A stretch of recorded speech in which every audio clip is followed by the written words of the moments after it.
ஆண்டவராகிய இயேசு கிறிஸ்துவின் வெளியேறப்பட்ட நாமத்தினாலே ஆண்டவர் எங்களுக்கு கொடுத்ததான ஏஜே பவர் மினிஸ்ட்ரியின் சார்பிலே அன்பின் நல்வாழ்த்துக்களை தெரிவித்துக் கொள்கிறேன். எனக்கு அருமையானவர்களே, ஒவ்வொரு நாளும் இணையதளத்தின் மூலமாய் ஆண்டவருடைய வார்த்தையை உங்களோடு கொண்டு வந்து கொடுப்பதிலே மிகவும் என் இருதயம் கர்த்தருக்குள் மகிழ்கிறது. முகமுகமாய் உங்களை காண செய்த என் தேவனை மனதார ஸ்தோத்தரிக்கிறேன். கர்த்தருடைய நாமம் மகிமைப்படுவதாக. ஹல்லேலூயா.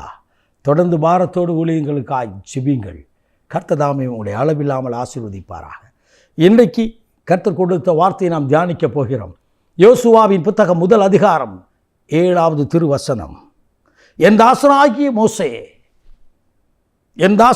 மோசே உனக்கு கற்பித்த நியாய பிரமாணத்தின்படி செய்ய கவனமாய் மாத்திரம் இருந்து நீ மிகவும் பலங்கொண்டு திடமானதாகிறே. நீ செல்லும் இடமெல்லாம் வெற்றி பெறுவாய். நீ சொல்லுகிற காரியங்களில் வெற்றி வேண்டும் என்று சொன்னால் கர்த்தருடைய ஆவியானவர் சொல்கிறார். இன்றைக்கான இறை வார்த்தை, நீ செல்லும் இடத்துல வெற்றி உண்டு, ஜெயம் உண்டு. குதிரை இத்தனாளுக்கு பழக்கு வைக்கப்படும், ஜெயமோ கர்த்தரால் வரும். வெற்றி கர்த்தர் மாத்திரம்தான் கொடுக்க முடியும்.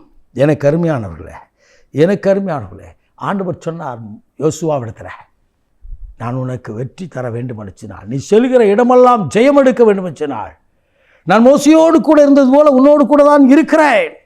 ஆனால் நீ செய்ய வேண்டிய காரியம் என்ன? என்னுடைய வார்த்தைக்கு நீ கவனமாக இருக்க வேண்டும். என்ன வார்த்தை அது? மோசே இடத்துல 40 நாட்கள் சீனாய் மலையில் ஆண்டவரோடு சஞ்சரித்த போது, ஆண்டவரோடு இருந்தபோது கர்த்தர் கொடுத்த வார்த்தை அல்லவாது. என் தாசனாகிய மோசேக்கு நான் கொடுத்த வார்த்தையின்படி அதை செய்ய நீ கவனமாக இருக்க வேண்டும். நன்றாய் கவனிங்கள். கர்த்தர் ஒரு தீர்க்கதரிசியை கொண்டு உங்களோடு பேசியிருப்பார். கர்த்தர் நீங்கள் வேதத்தை வாசிக்கும் பொழுது வேதத்தின் வழியாய் உங்களோடு பேசியிருப்பார். கனவின் வழியாய் சொப்பனத்தின் மூலமாய் கர்த்தர் பேசியிருப்பார். சில ஆலோசனைகளை கர்த்தர் கொடுத்திருப்பார். ஆனால் கர்த்தர் கொடுத்த ஆலோசனை அப்படியே அக்செப்ட் பண்ணி ஆண்டவர் சமூகத்தில் விசுவாசித்து ஜெபித்து அதில் கடந்து வாருங்கள். கர்த்தர் எழுதி கொடுத்த வார்த்தையை அப்படியே வாசியுங்கள். அதன் மீது கவனமாக இருந்து கடந்து வாருங்கள். கர்த்தர் உங்கள் வாழ்க்கையில் ஜெயம் கொடுப்பார். நிச்சயமாக ஜெயம் கொடுப்பார். நன்றாக கவனிங்க. என்னுடைய வார்த்தையை நான் தரேன்னு சொல்லலை ஆண்டவர். நான் மோசிட்ட கொடுத்த வார்த்தை, அந்த வார்த்தையை உன்கிட்ட தந்திருக்கிறார். அந்த நியாயப்பிரமாணத்தின் புஸ்தகத்தில் என்ன எழுதியிருக்கோ அதை குறித்து கவனமாகிறேன். இந்த மோசை எப்படி என்று சொன்னால், என்னிடத்திலே ஆலோசனை கேட்டே கடந்து போனவன் பார்வோனை சந்திக்க. அவனாக கடந்து போகவில்லை, நான் சொல்லும் போது தான் அவன் கடந்து போவான். 9 முறை போயிட்டு ஆண்டவரை 10வது முறை என்னை அனுப்புகிறேன்னு அவன் கேட்கவே இல்லை. நான் சொல்வதற்கு அவன் கீழ்ப்படிந்தான். எத்தனை மந்திரவாதிகள் அவனுக்கு விரோதமாய் தன்னுடைய கோலை பாம்பாக்கினாலும், ஆனால் மோசேயின் கரத்தில் இருந்த கோல் என்னுடைய கோல் அல்லவா, என்னுடைய வல்லமை அதில் தரித்திருக்கிறது அல்லவா. ஆகவே மற்ற கோள்களை அது விழுங்கினது.